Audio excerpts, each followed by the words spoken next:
Dear students, Assalamu alaikum. Today's topic is component based software engineering and it is continuation of the last lecture. Before starting today's content, we recap the last lecture. In our last lecture, we started with the scenario that if any organization has some diverse kind of requirements that cannot be achieved using different COTS product. So what is the possible solution? So based on this motivation or this scenario, researcher and people come up with the component based software engineering, and component based software engineering focuses on the components reuse, and component are some unit software or the program unit that provide us a bigger, or you can say not the bigger, the higher level of the abstraction than classes. Another motivation of this component based software engineering was the limitation of reuse in object oriented approach.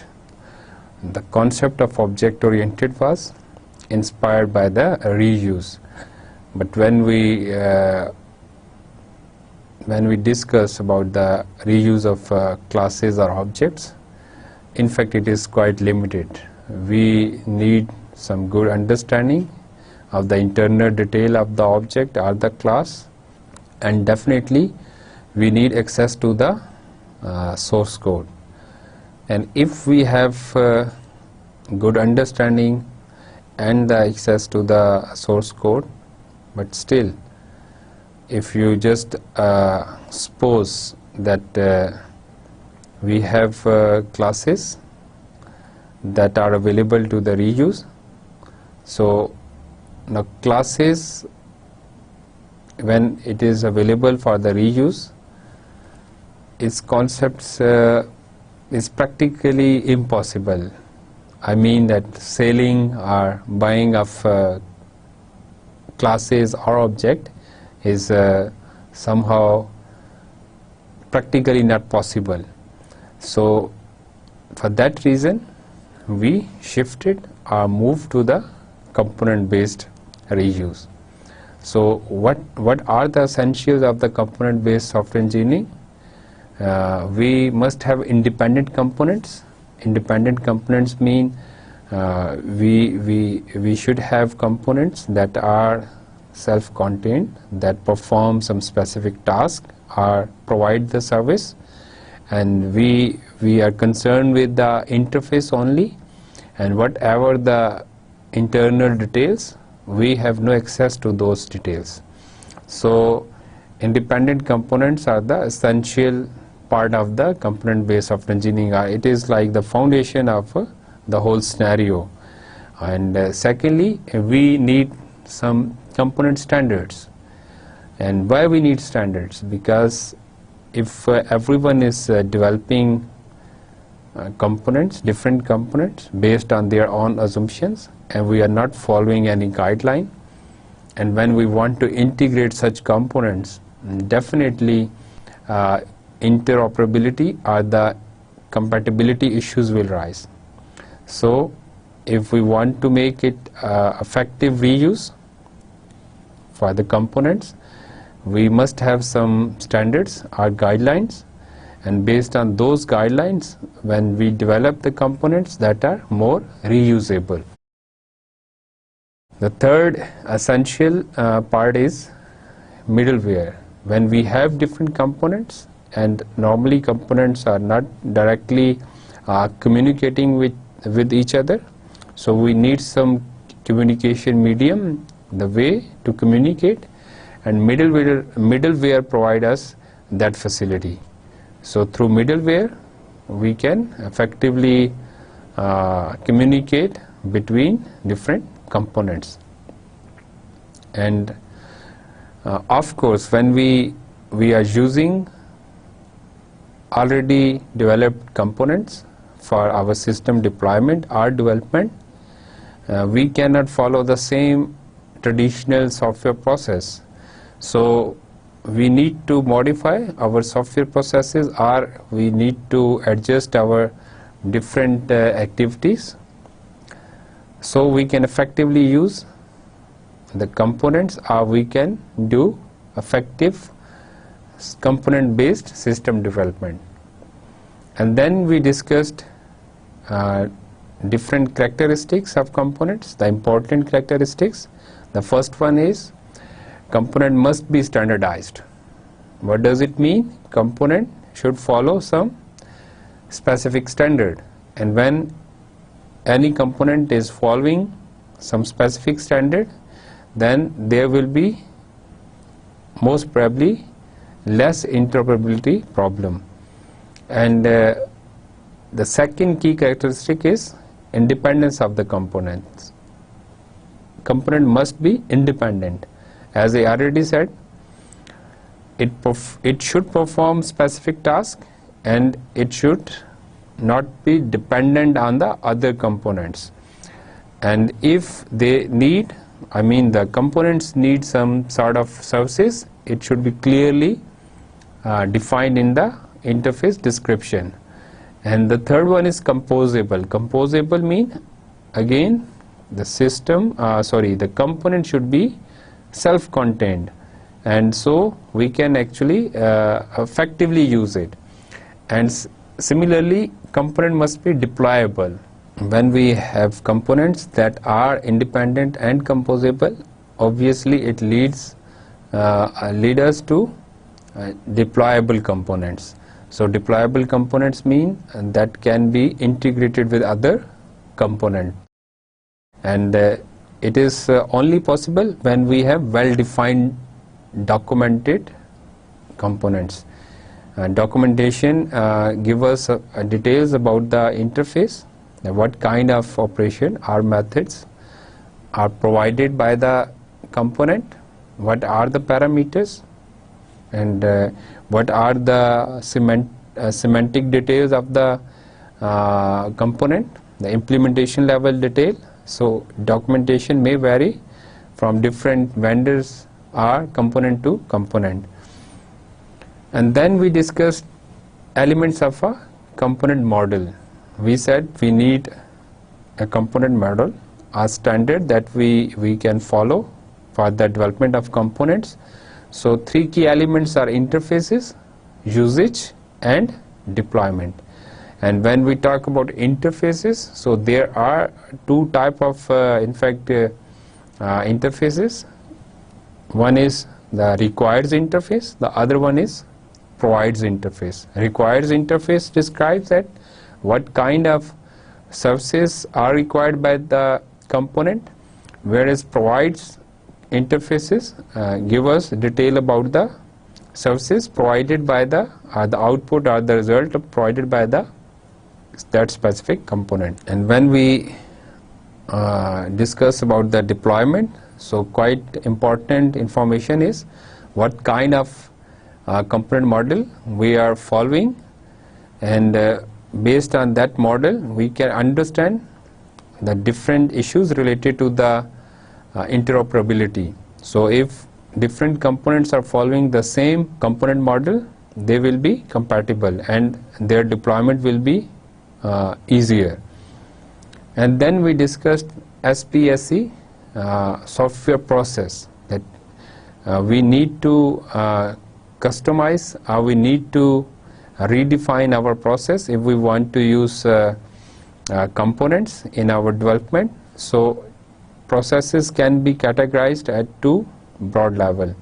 One is the development process for reuse, and the other one is the development process with reuse. When we say for reuse, it means that we are focused on the development of components that can be reused later on. But when we talk about development with reuse, it means that we are developing the system using the already existing components. So whatever is the process, either it is for reuse or with reuse, three key activities or processes are involved. The first one is component acquisition, and component acquisition means we need to acquire the specific components. In case of for reuse scenario, we need to identify the candidate components that are the that have possible reuse in future. So we need to generalize those components, or we may say that we update those components from specific use to generic use. And when we talk about the development with reuse, we go for the component acquisition through the repository, and that repository may be inside the organization or some public repository that is available, or some through vendors or broker. So we need to select the components that fulfills our requirements. And similarly, when we talk about the component management is about the management of the components, like how to maintain that repository, how to update the different components, and all the associated information of those components. So all the management activities or processes are related with the component management. And the third is component certification, and component certification is after the testing of the component. Once we develop the component, the developers or the tester test it for the functionality, whatever is the specified, and after that normally we go for the certification by some other party, and it definitely involves cost. So sometimes organization don't go for the certification by other party, and they just test it within the organization and just make it part of the component repository. Today we discuss the same concept, component based software engineering, in more detail. Different other key concepts will be discussed today. Now we talk about component based software engineering for reuse. What does it mean? Process of developing reusable components and making them available for reuse. और इसके अंदर जो है जो चीज़ एक important share करने वाली है, दैट इज़ कि जब ये आइडिया फ्लोट हुआ, जब इनिशिएट हुआ, जो सपोर्टर्स थे component based software engineering for reuse के, उन्होंने परसीव किया या प्रेडिक्ट किया कि there will be thriving component market place. बहुत ज़्यादा कंपोनेंट जो है रीयूज़ हो सकते हैं इफ़ इट इज़ अवेलेबल. और फिर उन्होंने प्रेडिक्ट किया अगेन कि स्पेशलिस्ट कंपोनेंट प्रोवाइडर्स और वेंडर्स होंगे, उनके थ्रू जो है कंपोनेंट्स जो है वो परचेज किए जा रहे होंगे, सर्विसेज ली जा रही होंगी और रीयूज़ हो रहा होगा. और similarly software developers would buy components are pay for services. तो लेकिन अनफॉर्चुनेटली ऐसा अभी तक उस तरह से नहीं हो सका जिस तरह से उन्होंने प्रेडिक्ट किया था. समहाउ कंपोनेंट रीयूज़ अब भी हो रहा है, लेकिन इतना ज़्यादा लार्ज स्केल के ऊपर या उस तरह से नहीं हो रहा जिस तरह से अर्ली सपोर्टर्स ने उसको प्रेडिक्ट किया था.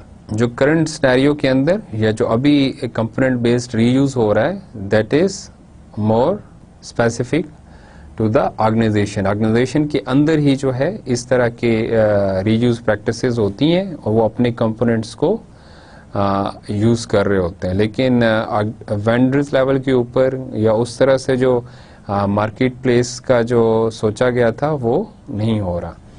और फिर इसी तरह से जो इंटरनली डेवलप्ड कंपोनेंट्स होते हैं, जब हम बात करते हैं development for reuse, components development for reuse, तो उसमें क्या किया जाता है कि जो इंटरनली डेवलप्ड ऑलरेडी कंपोनेंट्स हैं उनको मॉडिफाई किया जाता है, क्योंकि वो स्पेसिफिक रिक्वायरमेंट्स को फुलफिल करते हैं, तो उसको चेंज किया जाता है कि वो जेनेरिक हमें फंक्शनैलिटी प्रोवाइड करें. और जब हम उसको जेनेरिक फंक्शनैलिटी के ऊपर लेके जाना चाहते हैं तो definitely it involves different type of effort. उसमें डिफरेंट तरह की कॉस्ट इन्वॉल्व हो सकती है और वो हमें तभी हम जो उसको चेंज कर सकते हैं या अपडेट कर सकते हैं, उसको रीयूजेबल कंपोनेंट बना सकते हैं, जब हमें वो रिसोर्सेज अवेलेबल होंगे, वो एफर्ट जब उसके ऊपर लगाई जाएगी। तो इसीलिए क्या होता है कि we need to decide about which component, for which component we should go for the update और change to make it reusable component.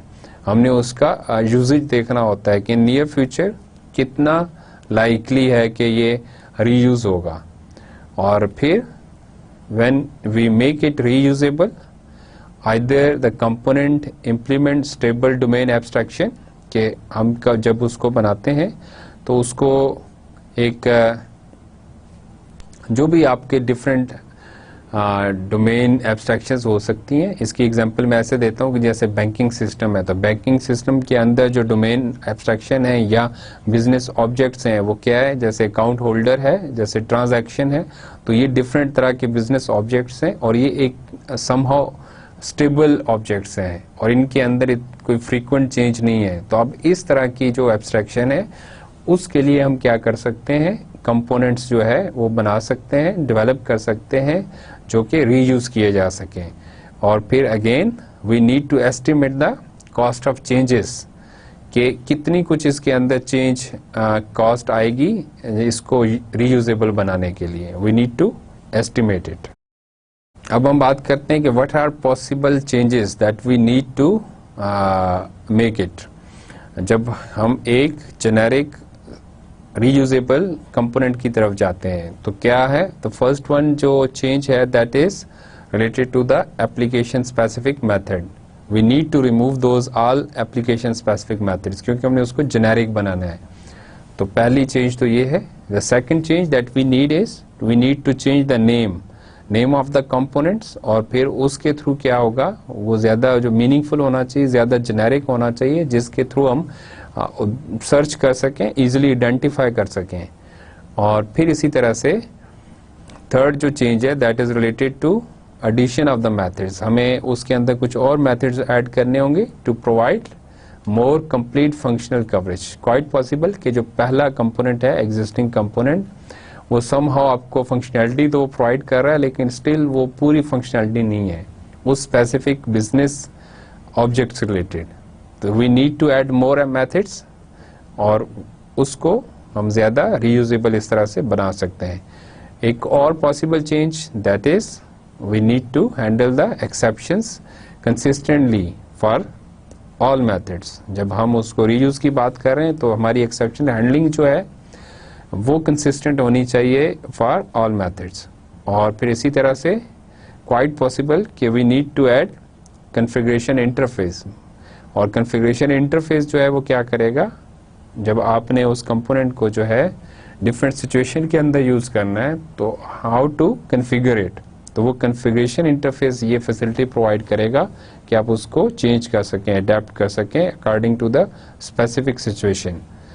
और फिर इसी तरह से जब आप इंटीग्रेशन की बात करते हैं, integrating required components to increase independence. जो भी एक कंपोनेंट है उसके अंदर अगर कुछ और उसको कंपोनेंट चाहिए तो वो कंपोनेंट जो है उसको उसके अंदर इंटीग्रेट करना पड़ेगा उसको इंडिपेंडेंट बनाने के लिए। ये हमने पहले पिछले लेक्चर में बात की थी, कंपोनेंट जो है वो इंडिपेंडेंट होना चाहिए। वो अगर उसको कोई सर्विस रिक्वायर्ड भी है तो वो थ्रू इंटरफेस जो है उसको अवेल करेगा और क्लियरली वो उसके डिस्क्राइब होनी चाहिए, उसका डिस्क्रिप्शन होना चाहिए।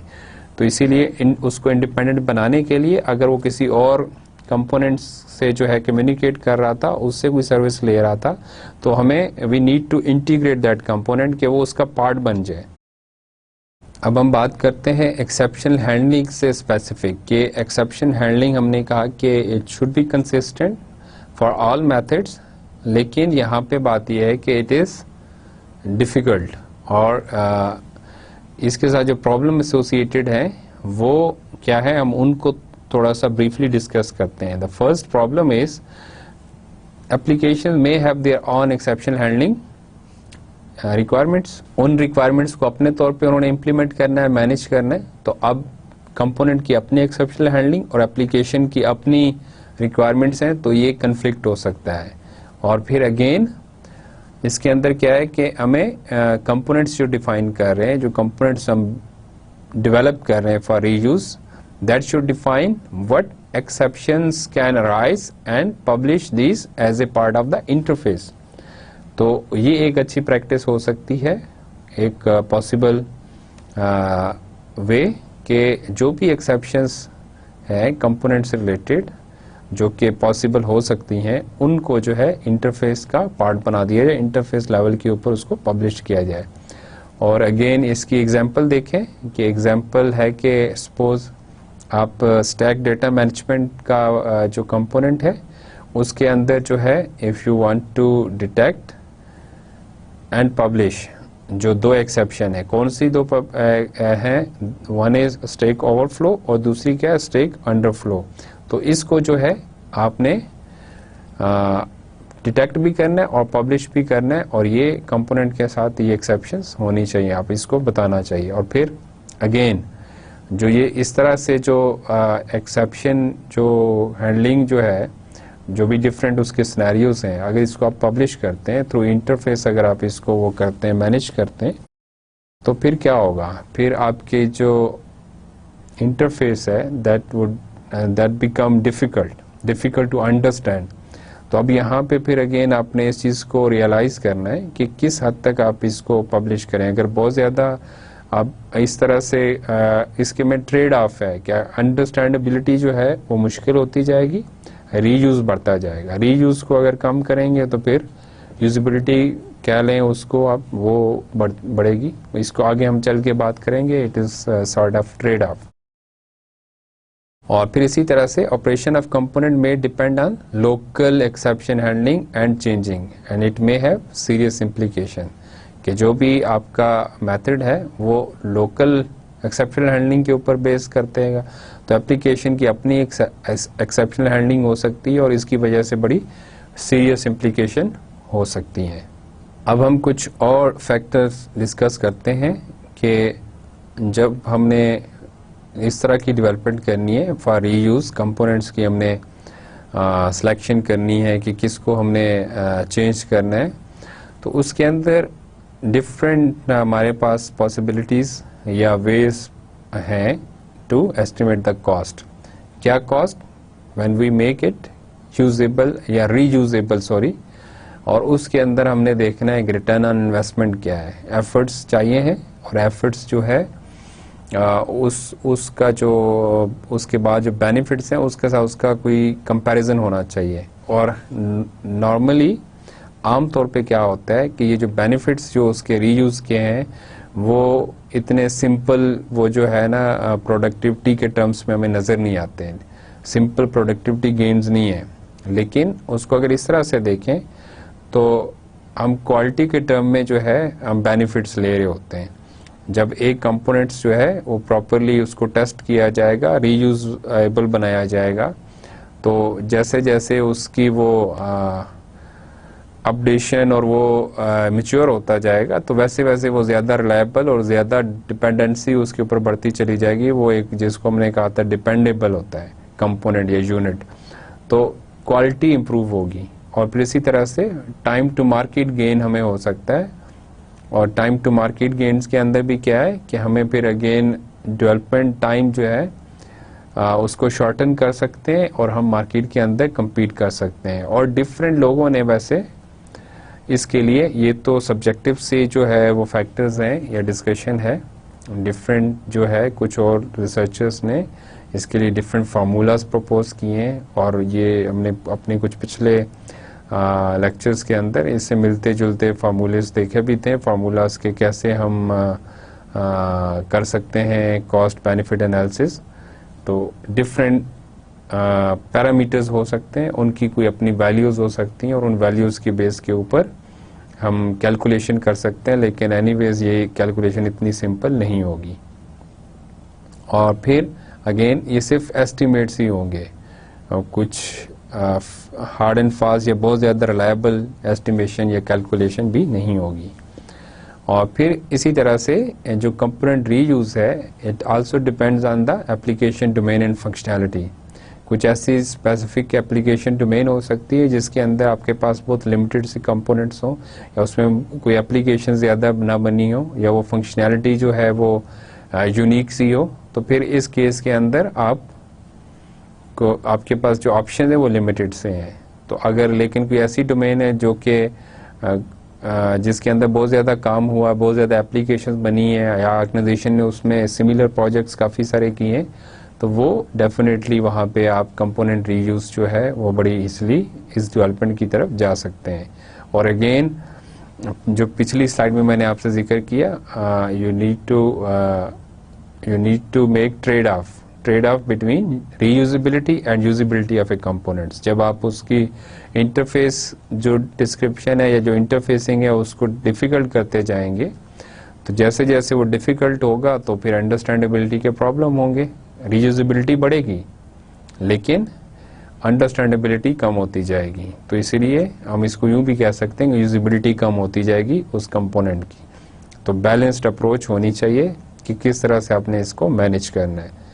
और फिर इसी तरह से एक पोटेंशियल सोर्स ऑफ कंपोनेंट्स जो कि हो सकता है जिसके रीयूज की तरफ जाएं, दैट इज लेगेसी सिस्टम्स। जो आपके ओल्ड एप्लीकेशंस है, पुरानी एप्लीकेशंस है, और वो क्या हुआ कि जो सॉफ्टवेयर टेक्नोलॉजीज जिनको यूज़ किया, डिफरेंट मॉडल स्टैंडर्ड, वो ऑब्सलीट हो गए।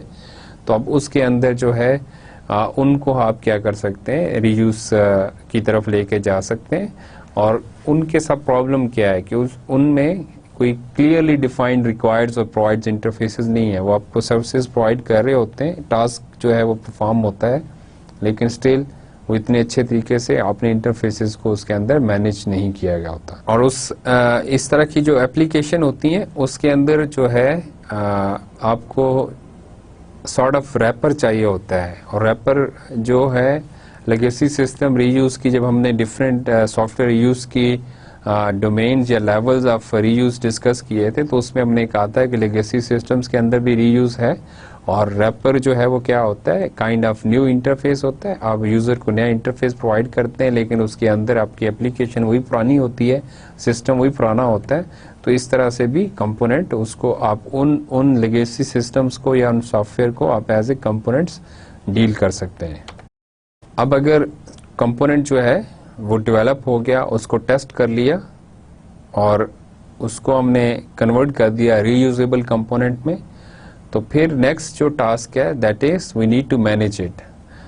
और किस लिए कि वही अगेन के कंपोनेंट रिपोजिटरी होनी चाहिए जिसके अंदर हम क्या कर सकें, नियर फ्यूचर में या किसी भी टाइम के ऊपर जब हमें उस तरह का कंपोनेंट रिक्वायर्ड हो तो हम उसको इजीली जो है आइडेंटिफाई कर सकें, उसको इजीली जो है हम एक्सेस कर सकें और यूज़ कर सकें।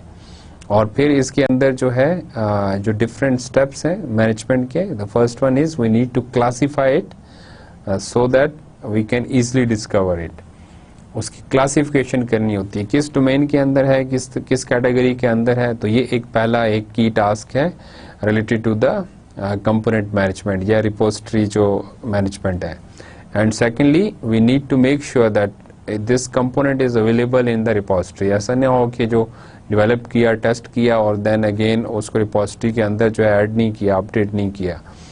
And similarly we need to maintain the information about the its use, जो भी उसका पॉसिबल यूसेज हुए उसके बारे में इंफॉर्मेशन जो है वो होनी चाहिए। और वो डेफिनेटली गाइड करेगी डेवलपर्स को और जो उसको रीयूज करना चाहते हैं कि किस किस तरह के सिनेरियो में या किस तरह की एप्लीकेशन या कंपोनेंट्स के साथ जो है ये यूज हो सकता है।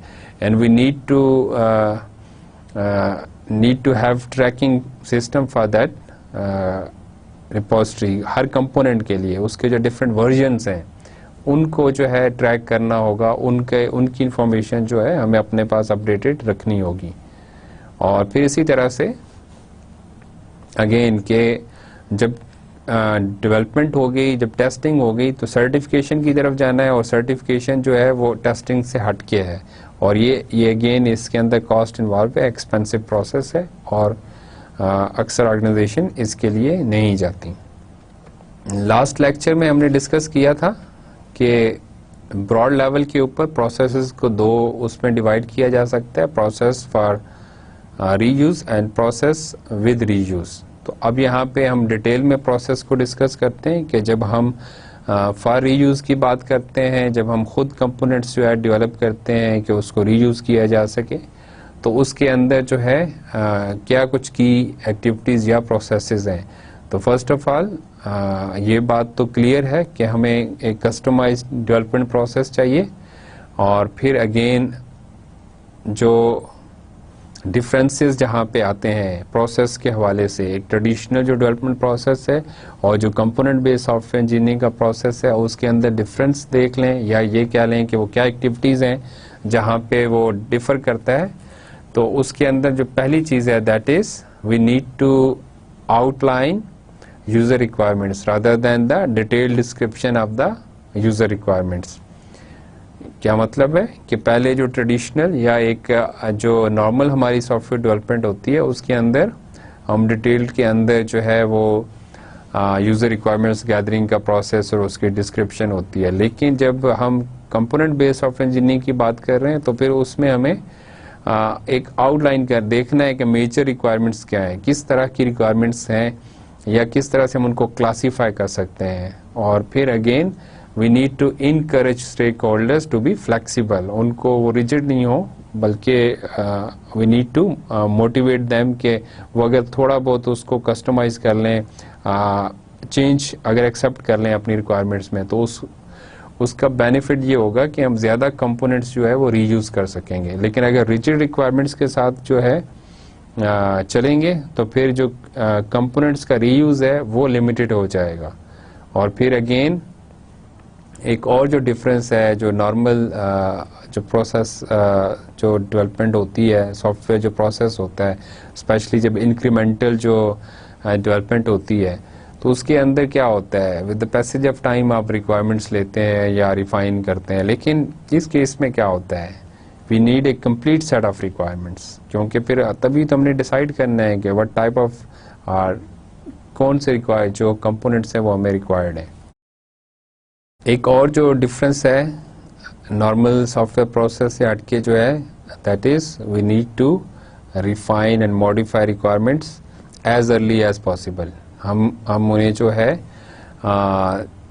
जैसे पहले कहा कि आउटलाइन करते हैं, और जो स्टेक होल्डर्स हैं या कस्टमर्स हैं या यूजर्स हैं उनको जो है हम मोटिवेट करते हैं कि वो नेगोशिएट कर सकें हमारे साथ और कुछ अपनी रिक्वायरमेंट्स को चेंज कर सकें। तो उनको जल्दी से जितना हम रिफाइन और मॉडिफाई करेंगे, देखते हुए कि कंपोनेंट्स की अवेलेबिलिटी क्या है, क्या किस तरह के हमारे पास कंपोनेंट अवेलेबल्स हैं, तो बेस्ड ऑन अवेलेबिलिटी और वो कंपोनेंट्स चाहे विद इन द ऑर्गेनाइजेशन है चाहे आउटसाइड द ऑर्गेनाइजेशन है, लेकिन उसको देखते हुए हम रिक्वायरमेंट्स को रिफाइन और मॉडिफाई करेंगे with the consent of the stakeholder. और फिर इसी तरह से यूजर्स को जो है हम एक जो मोटिवेट किया जा सकता है with the factor that is cheaper and quicker system delivery. अगर हम उनको इस बात पे कन्विंस कर सकें कि भाई अगर आप ये रिक्वायरमेंट्स को चेंज करते हैं, मॉडिफाई करते हैं, तो हम आपको ज़्यादा चीपर जो है सिस्टम सोल्यूशन दे सकते हैं या जल्दी आपको सिस्टम डिलीवर हो सकता है, तो डेफिनेटली ये कन्विंसिंग आर्गूमेंट है। इसी तरह से जो एक और हमारे पास एक्टिविटी है जो कि डिफरेंट है नॉर्मल सॉफ्टवेयर प्रोसेस से, that is component search and design refinement activity. और ये क्या है कि जब हम सिस्टम आर्किटेक्चर डिज़ाइन जो है वो कर लेते हैं, ये एक्टिविटी परफॉर्म कर लेते हैं, तो फिर हम क्या करते हैं, फिर हम कंपोनेंट सर्च करते हैं कि कौन से कंपोनेंट्स हैं जो कि हमें हेल्प आउट कर सकते हैं, फुलफिल करते हैं हमारी रिक्वायरमेंट्स को। और अगर उनकी वजह से कोई उनकी अपनी स्पेसिफिक रिक्वायरमेंट्स हो सकती हैं, तो उसके अंदर अगर हमने अपने डिज़ाइन को उसको कुछ मॉडिफाई करना है, और सिस्टम आर्किटेक्चर के अंदर देखें कंपोनेंट मॉडल और इम्प्लीमेंटेशन प्लेटफॉर्म है, वो जो जनरल स्ट्रक्चर है हम उसकी बात करते हैं, तो उसके ऊपर कंपोनेंट्स और कंपोनेंट्स की वजह से हमें डिज़ाइन को हम रिफाइन कर सकते हैं। और फिर अक्सर जो है जो कंपोनेंट्स होते हैं डिफरेंट, उनकी जो इंटरफेसिंग के इश्यूज हो सकते हैं, कन्फ्लिक्ट्स हो सकते हैं, इंटरऑपरेबिलिटी जो है, तो इस चीज़ को देखना होगा कि हम किस तरह के कंपोनेंट्स के लिए जा रहे हैं और उसके कोई इस तरह के प्रॉब्लम्स तो नहीं है। और फिर अगेन डेवलपमेंट जो है इसके अंदर is a sort of composition process. Composition process से क्या मुराद है, we select different components that fulfil our requirements और उनको फिर क्या करते हैं, इंटीग्रेट करते हैं और उसकी इंटीग्रेशन के लिए जो भी हमें मिडलवेयर और जो भी हमें डिफरेंट जो है और सोर्स कोड चाहिए, जो डिफरेंट एडेप्टर्स चाहिए, हम उनको यूज़ करते हैं। एक और जो यहाँ पे इम्पोर्टेंट डिस्कशन है that is identification of candidate components or services, और इसके अंदर 3 चीज़ें इन्वॉल्व हैं और ये बड़ी यूनिक सी एक्टिविटी है। और इसके अंदर जो 3 चीज़ें इन्वॉल्व हैं that is component search, component selection and component validation. Component search जो है ये बड़ा एक ट्रिकी टास्क है।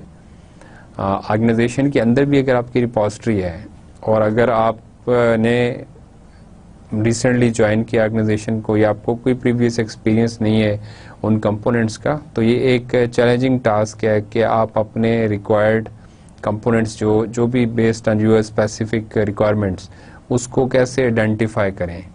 और अगर आपकी कोई और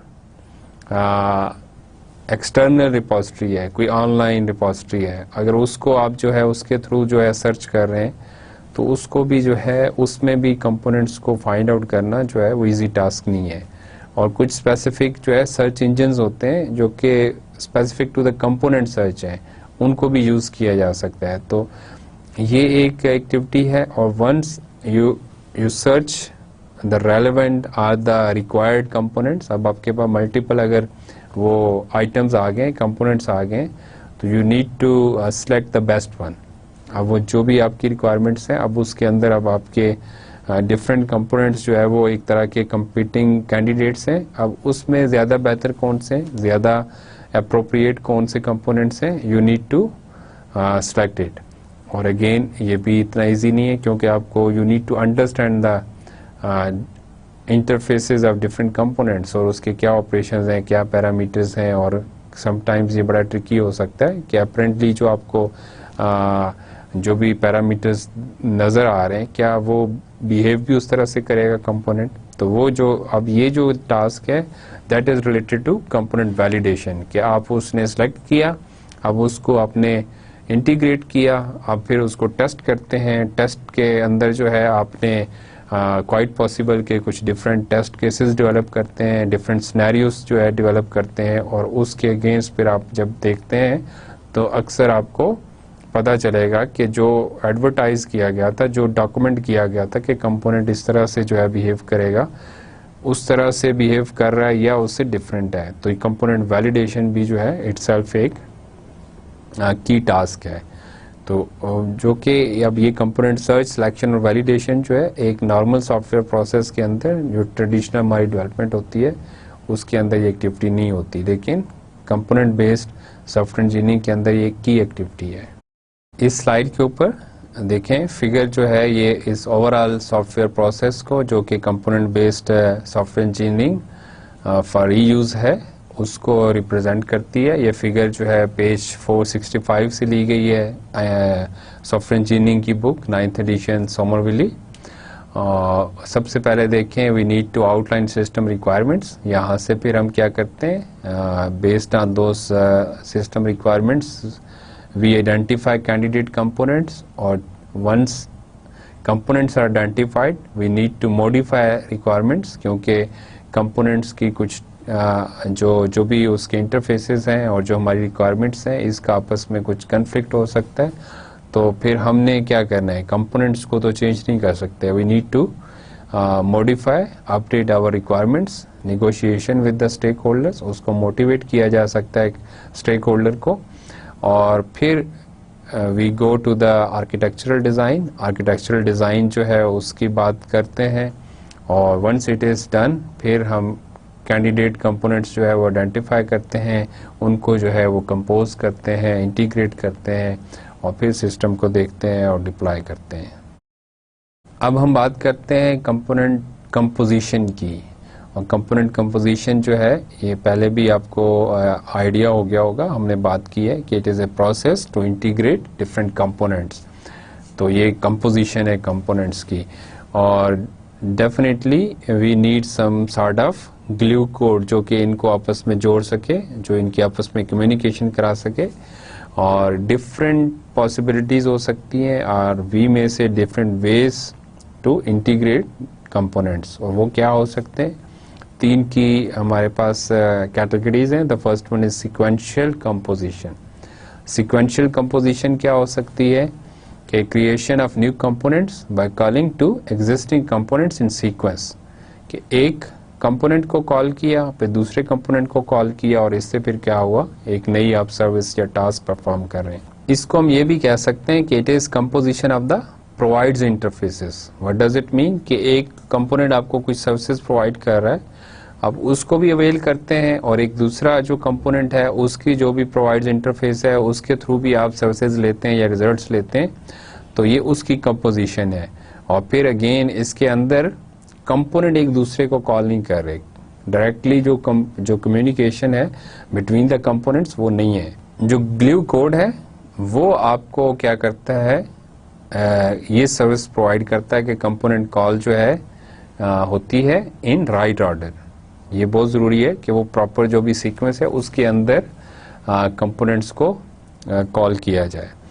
और फिर इसी तरह से provides interface of the composition, जो अब वो जो एक कंपोजिट जो हमारे पास कंपोनेंट है, जो मल्टीपल कंपोनेंट्स का सेट है या वो जो नया कंपोनेंट है, उसका जो प्रोवाइड्स इंटरफेस है वो क्या करता है, वो डिपेंड करता है किसके ऊपर?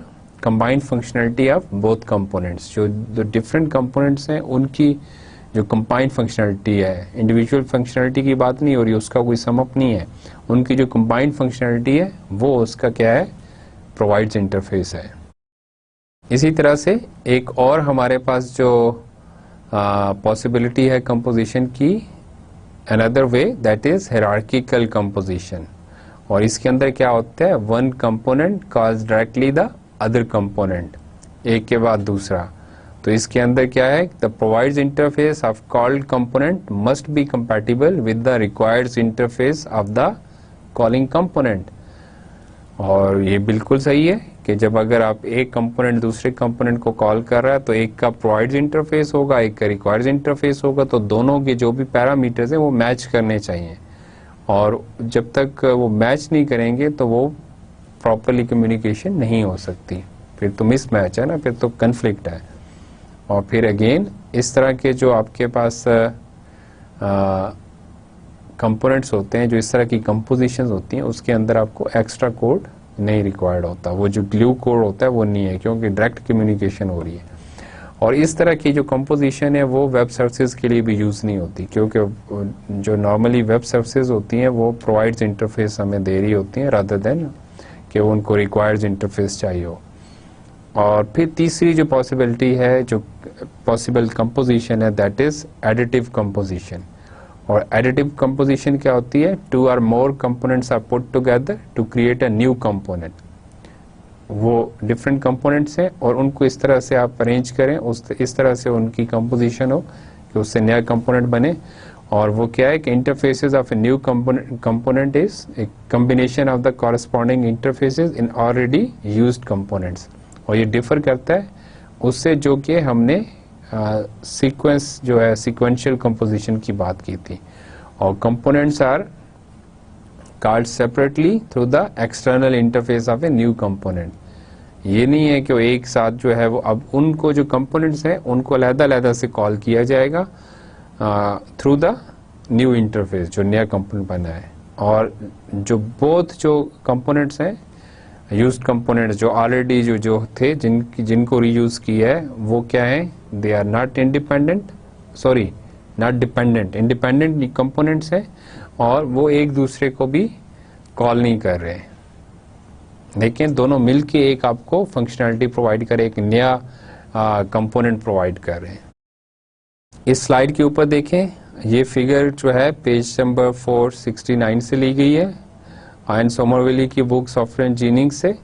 और जो पार्ट ए है इस फिगर का, इसके अंदर देखें कि सीक्वेंशियल जो कंपोजिशन है उसको डिस्क्राइब किया गया है, उसको दिखाया गया है। और इसके अंदर देखें जो बीच में जो एक ब्लू रेक्टेंगल है सेंटर में, that is sort of glue code है, जिसके थ्रू जो है ये कम्युनिकेशन हो रही है। एक की जो आउटपुट है वो दूसरे के लिए इनपुट है। और फिर इसी तरह से जो बी है ये हायरार्किकल कंपोजिशन है, और इसके अंदर देखें कोई एक्स्ट्रा कोड नहीं है। दो जो डिफरेंट कंपोनेंट्स है ए और बी वो डायरेक्टली कम्युनिकेट कर रहे हैं।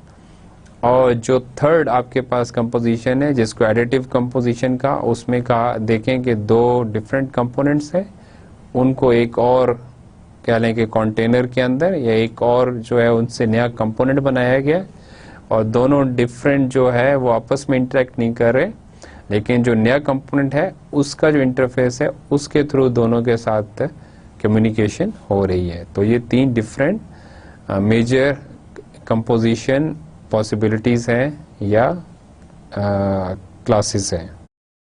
ये जो डिफरेंट कंपोजिशंस हैं इनमें से कोई एक या ये सारी composition can be used to create a new system. जो भी नया सिस्टम बनाने जा रहे हैं, हो सकता है कि आप इन तीनों डिफरेंट तरह की कंपोजिशंस को यूज करें, किसी एक को कर लें, किसी दो को कर लें, आपकी चॉइस है, आपकी क्या रिक्वायरमेंट्स है, ये डिपेंड करता है।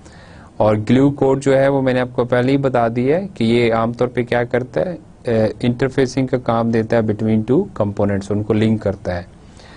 और जब नए कंपोनेंट्स जो है वो बनाए जाते हैं, डेवलप किए जाते हैं थ्रू कंपोजिशन, तो फिर क्या होना चाहिए कि इंटरफेसेस जो है वो कंपैटिबल होने चाहिए with other components in the system. हमने कहा ना कि कंपोजिशन को यूज करते हैं सिस्टम बनाने के लिए, तो जो डिफरेंट तरह की कंपोजिशन है, अब उनके जो नए इंटरफेसेस हैं that must be compatible with other components. अगर वो कंपैटिबल नहीं होंगे तो फिर प्रॉब्लम होंगे, और जब कंपोनेंट्स जो है कंपैटिबल नहीं होंगे तो फिर क्या होगा, इनकम्पैटिबिलिटी इशू राइज होगा। और वो क्या हो सकता है, इसको हम आगे चल के देख सकते हैं कि किस तरह की इनकम्पैटिबिलिटीज हो सकती हैं। इस स्लाइड पे देखें, तीन की टाइप है इनकम्पैटिबिलिटीज की। The first one is parameter incompatibility, और ये जो इंटरफेसेस हैं डिफरेंट, उनके जो पैरामीटर्स हैं, ऑपरेशंस के यू कह लें पैरामीटर्स जो है जिनके थ्रू जो है आप कम्युनिकेट कर रहे हैं, तो वो नंबर ऑफ पैरामीटर्स क्या है और टाइप ऑफ पैरामीटर्स क्या है। अगर ये मिसमैच करता है, नंबर अगर सेम नहीं है और टाइप्स अगर सेम नहीं है, किस तरह के डेटा टाइप्स के साथ वो डील कर रहे हैं, तो फिर क्या होगा, it is a kind of parameter incompatibility, और डेफिनेटली इसको रिजॉल्व करना पड़ेगा। जो सेकंड टाइप है इनकम्पैटिबिलिटी की, दैट इज ऑपरेशनल इनकम्पैटिबिलिटी। और ऑपरेशनल इनकम्पैटिबिलिटी में क्या होता है कि जो ऑपरेशन नेम्स होते हैं वो डिफरेंट होते हैं इन रिक्वायर्स एंड प्रोवाइड्स इंटरफेसेस। अगर वो भी डिफरेंट हैं, मतलब मेथड्स जो हैं जो रिक्वायर्स और प्रोवाइड्स इंटरफेस के, अगर उनके टाइटल सही नहीं है, वो भी मिसमैच है, तो दैट इज ऑपरेशनल इनकम्पैटिबिलिटी। और third type of incompatibility is called operational incompleteness. और इसमें क्या होता है कि जो एक आपका प्रोवाइड्स इंटरफेस है, क्वाइट पॉसिबल कि वो सबसेट हो दूसरे रिक्वायर्ड्स इंटरफेस का, दूसरे कंपोनेंट के रिक्वायर्ड्स इंटरफेस का, और इसके उलट भी हो सकता है। तो इस तरह की जो इनकम्पैटिबिलिटी है वो ऑपरेशनल इनकम्प्लीटनेस है, और इसको भी हम क्या करेंगे, जब एक ही लेवल पे लेके आएंगे तभी फिर वो प्रॉपरली इंटरऑपरेट करेंगे। और फिर अगेन कि ये जो इनकम्पैटिबिलिटी का प्रॉब्लम है, जो डिफरेंट मतलब क्वाइट पॉसिबल कि इस तरह के प्रॉब्लम्स आए जब हम सिस्टम जो है नया डेवलप करें या कंपोज करें, तो इसको जो है टैकल किया जा सकता है by writing an adapter. Adapter क्या है, एक तरह का कोड है, और उसको लिख के आप जो है इस तरह के इश्यूज को उनके थ्रू जो है वो एक की रिक्वायरमेंट जो है अडेप्टर के थ्रू दूसरे की रिक्वायरमेंट के साथ उसको मैच करा लें। कंपोनेंट डॉक्यूमेंटेशन जो होती है, that helps us to decide whether or not interfaces are compatible. जब डॉक्यूमेंटेशन में हमें ये अवेलेबल होगा कि इस कंपोनेंट का इंटरफेस क्या है, तो दूसरे कंपोनेंट का इंटरफेस भी देखते हुए हम डिसाइड कर सकते हैं कि कंपैटिबिलिटी है या नहीं है। और इंटरफेस डेफिनेशन के अंदर जो है डेफिनेटली क्या होना चाहिए, ऑपरेशन नेम भी होना चाहिए और पैरामीटर टाइप भी। और डॉक्यूमेंटेशन अगेन हमें इसमें भी हेल्प आउट करती है कि हम उसकी सिमेंटिकली कंपैटिबिलिटी भी देख लें। एक तो है कि अपरेंटली हमें नज़र आ रहा है कि अच्छा ये नंबर ऑफ पैरामीटर्स क्या है, ये टाइप क्या है, लेकिन उसके जो इंटरनल वर्किंग है, डॉक्यूमेंटेशन क्वाइट पॉसिबल कि हमें उसमें भी गाइड करे।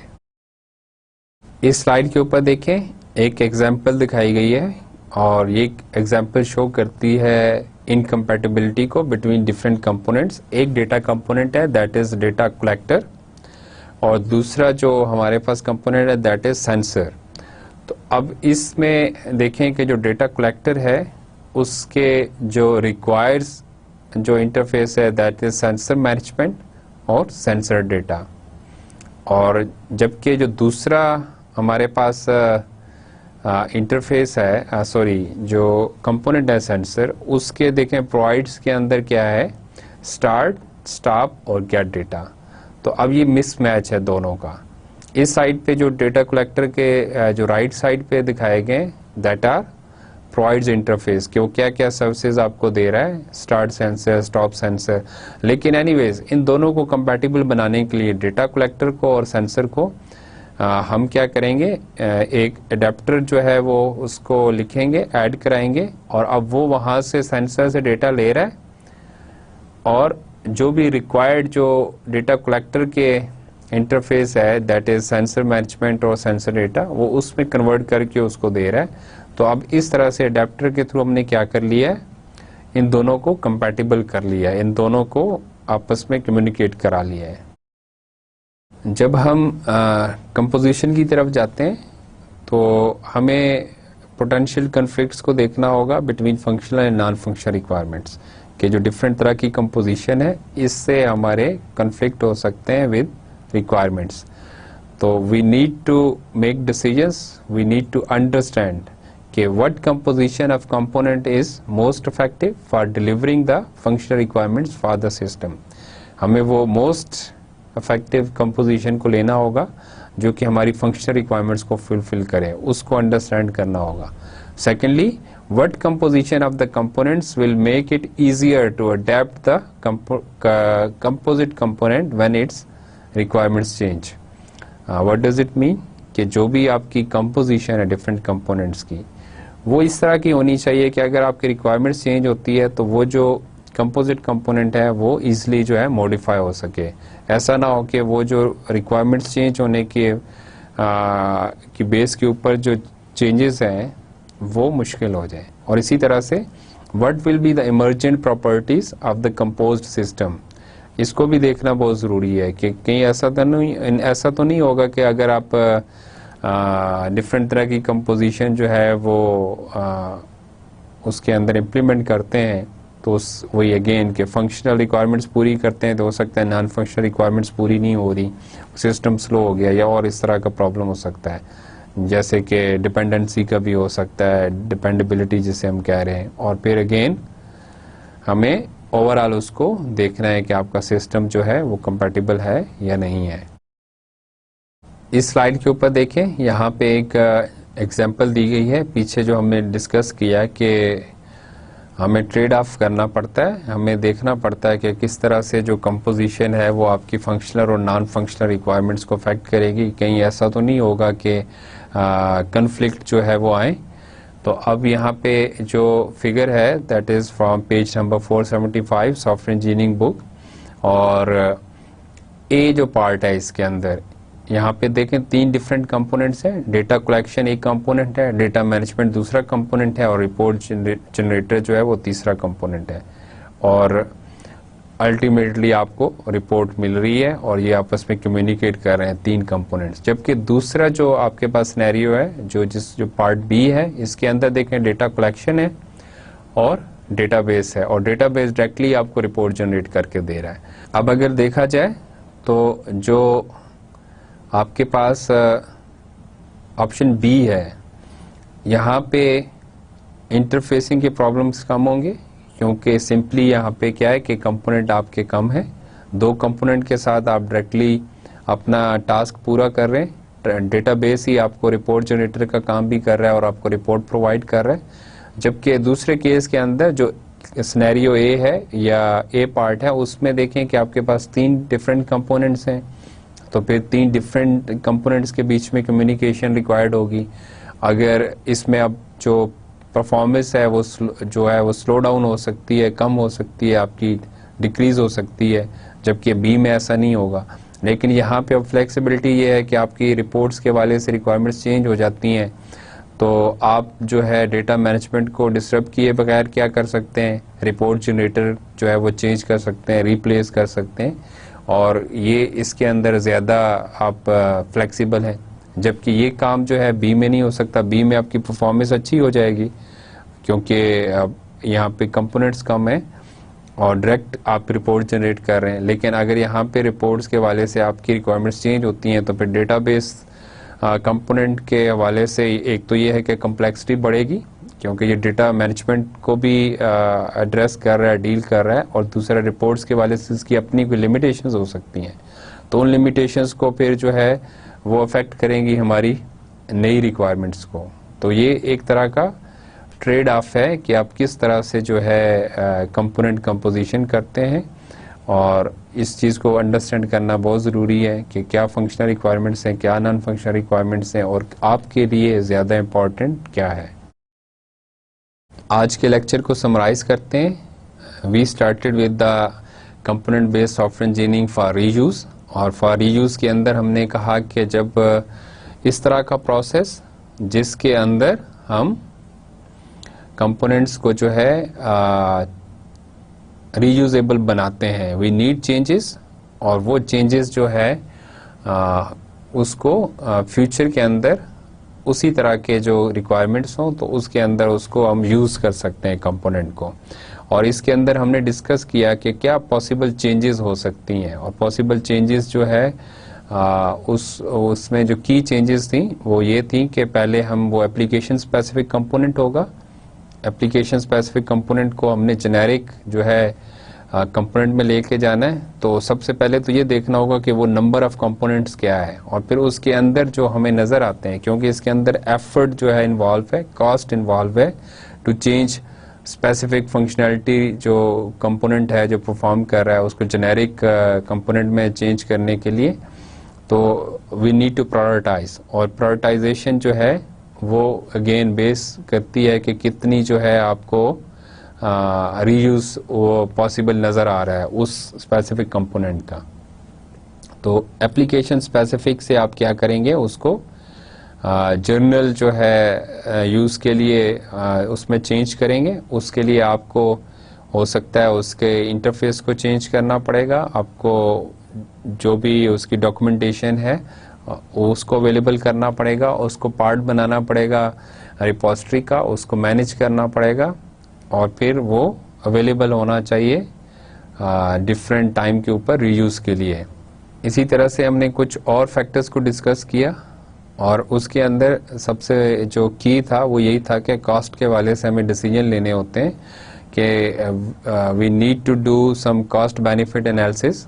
और बेनिफिट्स किस तरह के हो सकते हैं, प्रोडक्टिविटी गेन जो है डायरेक्टली या सिंपल प्रोडक्टिविटी गेन जो है वो नहीं होंगे, बल्कि क्वालिटी गेन्स हो सकते हैं। क्वालिटी के टर्म में हम देख सकते हैं कि जब रीयूज़ होगा, कंपोनेंट को रीयूज़ बनाएंगे, रीयूजेबल बनाएंगे, तो डेफिनेटली उसकी क्वालिटी इंप्रूव करेगी, उसकी थॉरो टेस्टिंग होगी, तो वो ज़्यादा हम उसके ऊपर रिलाई कर सकेंगे।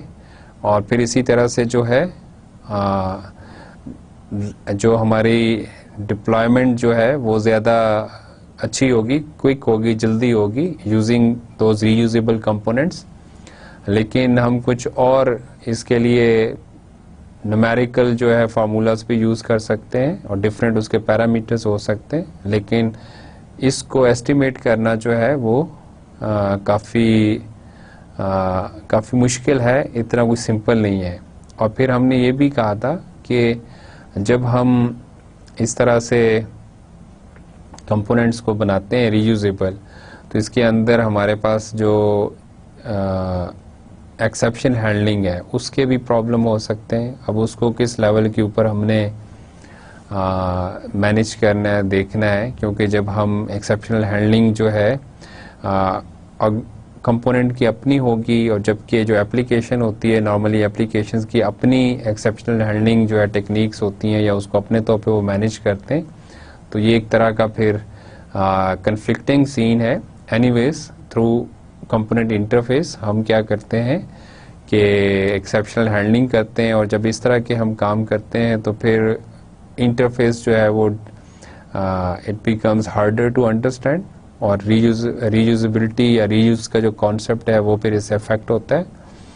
तो एनीवेज हमें ये सारे फैक्टर्स देखने होते हैं।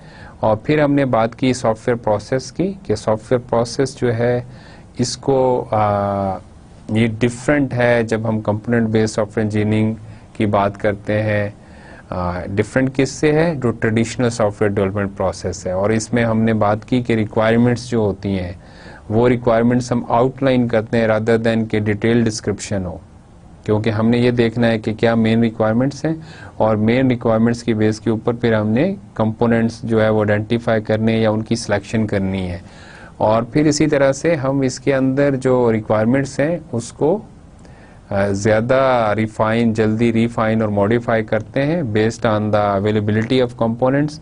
वी नीड टू डिसाइड कि अब किस तरह से इसको जो है रिक्वायरमेंट्स को इसके मुताबिक अपडेट करें या इसको चेंज करें। और हम we need to negotiate with the stakeholders, और उनको हम मोटिवेट कर सकते हैं कि हमें जल्दी जो है जो अवेलेबिलिटी है कंपोनेंट्स की, और जल्दी आपको सिस्टम डिलीवर होगा, और जो कॉस्ट है वो जो कम होगी सिस्टम की, तो डेफिनेटली फिर आप उसको एग्री कर सकते हैं डिफरेंट स्टेक होल्डर्स को। और फिर इसी तरह से जब आप उसको सेलेक्ट कर लेते हैं और फिर उसके बाद कंपोजिट करते हैं या जब उसको इंटीग्रेट करते हैं, तो इंटीग्रेशन के ऊपर जो है डिफरेंट तरह की प्रॉब्लम्स आ सकते हैं। वो आगे हम देखते हैं कि जब पहले हम ये बात करते हैं कि जो कंपोजिशन जो है, जो प्रोसेस है इंटीग्रेशन का, उसके अंदर 3 तरह की कंपोजिशन पॉसिबल है। एक हमने कहा कि सिक्वेंशियल, दूसरी हायरार्किकल, और तीसरी जो है एडिटिव कंपोजिशन। सिक्वेंशियल कंपोजिशन जो है उसके अंदर 2 जो डिफरेंट कंपोनेंट्स होते हैं वो डायरेक्टली कम्युनिकेट नहीं करते, बल्कि एक ग्लू कोड के थ्रू, एक एक्स्ट्रा कोड जो है उनके थ्रू जो है एक की जो प्रोवाइड्स इंटरफेस होता है वो दूसरे को क्या कर रहा होता है, रिक्वायर्स इंटरफेस की जो भी इनपुट है वो मिल रही होती है उसको। लेकिन बहरहाल जो फंक्शनलिटी परफॉर्म हो रही है इन दो के दरमियान में, जो कम्युनिकेशन हो रही है वो सम सॉर्ट ऑफ अडेप्टर के थ्रू हो रही है। और फिर हायरार्किकल हमने कंपोजिशन को पढ़ा, और हायरार्किकल कंपोजिशन में एक कंपोनेंट जो है वो दूसरे कंपोनेंट के साथ डायरेक्ट डील कर रहा होता है, और इसके अंदर कोई एक्स्ट्रा कोड नहीं होता। और हमने ये भी कहा कि ये वेब के केस में, वेब सर्विसेज के केस में इस तरह की कंपोजिशन नहीं हो सकती, क्योंकि वहाँ पे सिर्फ प्रोवाइड्स इंटरफेस होता है जिसके थ्रू हमें सर्विसेज मिल रही होती हैं। और फिर इसी तरह से एडिटिव कंपोजिशन को हमने पढ़ा कि जब हम एक से ज़्यादा कंपोनेंट्स को जो है वो इस तरह से कंपोज करते हैं कि एक नया कंपोनेंट बन जाता है, और उन दोनों जो एग्जिस्टिंग कंपोनेंट्स होते हैं उनको हम नया जो कंपोनेंट है उसके इंटरफेस के थ्रू जो है उनके साथ डील कर रहे होते हैं, इंटरेक्ट कर रहे होते हैं। और दोनों जो कंपोनेंट्स हैं, एग्जिस्टिंग कंपोनेंट्स जिनको हमने यूज़ किया, उनकी डायरेक्ट कम्युनिकेशन नहीं होती और वो एक दूसरे पे डिपेंडेंट नहीं होते। जब हम कंपोजिशन करते हैं तो कंपोनेंट जो इनकम्पैटिबिलिटी के प्रॉब्लम्स आ सकते हैं, और वो 3 तरह की इनकम्पैटिबिलिटी हो सकती है। The first one is parameter incompatibility, जिसमें हमने बात की कि नंबर ऑफ पैरामीटर्स या टाइप ऑफ पैरामीटर्स डिफरेंट हो सकते हैं। दूसरा हमने कहा कि ऑपरेशनल इनकम्पैटिबिलिटी हो सकती है, रिक्वायर्स और प्रोवाइड्स के जो ऑपरेशंस हैं वो मैच नहीं करते हों। और तीसरा हमने कहा कि ऑपरेशनल इनकम्प्लीटनेस हो सकती है, जिसके अंदर रिक्वायर्स इंटरफेस एक कंपोनेंट का जो है वो सबसेट हो सकता है दूसरे के प्रोवाइड्स इंटरफेस का, या वाइस वर्सा। तो ये कंपैटिबिलिटीज जो है इसको हमें रिमूव करना होगा। और जब हम सिस्टम कंपोजिशन की बात करते हैं तो हमें डेफिनेटली ट्रेड ऑफ करना होता है, और हमें अंडरस्टैंड करना होता है कि हमारी क्या फंक्शनल और नॉन फंक्शनल रिक्वायरमेंट्स हैं। समटाइम्स जब आपकी नॉन फंक्शनल रिक्वायरमेंट्स जो है वो ज़्यादा इम्पॉर्टेंट हो, परफॉर्मेंस आपका ज़्यादा जो है इशू हो, तो फिर आपको डिफरेंट तरह की कंपोजिशन जो है वो उसको अडॉप्ट करना होगा। जैसे अगर आपका कोई टास्क जो है वो 2 कंपोनेंट से हो सकता है और परफॉर्मेंस आपका जो है वो क्रिटिकल फैक्टर है, तो आप उस तरह की कंपोजिशन में नहीं जाएंगे कि जिसके अंदर 3 डिफरेंट कंपोनेंट्स के थ्रू वो टास्क परफॉर्म हो रहा हो, क्योंकि इसके अंदर डेफिनेटली टाइम ज़्यादा चाहिए होगा। और फिर इसी तरह से अगर आपकी रिक्वायरमेंट्स, फंक्शनल रिक्वायरमेंट्स जो है वो ज़्यादा इंपॉर्टेंट है, तो हो सकता है कि जो 3 जो कंपोनेंट्स हैं वो ज़्यादा अच्छी फंक्शनलिटी या ज़्यादा फ्लेक्सिबिलिटी आपको प्रोवाइड कर रहे हैं, तो आप फिर उस तरह की कंपोजिशन या उस तरह के सिस्टम की तरफ जाएंगे। तो ये डिफरेंट हमने ट्रेड ऑफ डिस्कस किए। तो आज का ये जो चैप्टर है था, ये कंपोनेंट बेस्ड सॉफ्टवेयर इंजीनियरिंग, ये यहाँ पे कंप्लीट हो गया। इंशाल्लाह अगले लेक्चर में आपसे फिर बात होगी। तब तक के लिए अल्लाह हाफिज़।